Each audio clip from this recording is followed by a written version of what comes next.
से।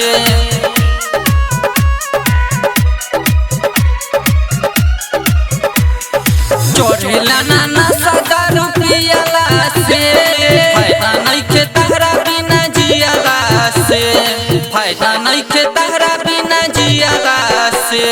चढ़ेला नाना दारू पियला से, फायदा नइखे तहरा बिना जियला से। तू तो चली गइलू हमें भूल गइलू, छूटे नहीं दिल अब सियला से।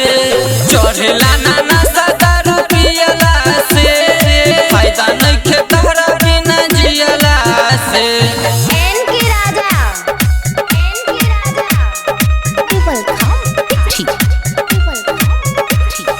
कौना जन्म के तू देते बारू साजा, तोर पिले हम तू तो मारतारू माजा। कैसे भुलाई गइलू बीतल कहानिया, राजा बनाई के हमके बनल कनिया।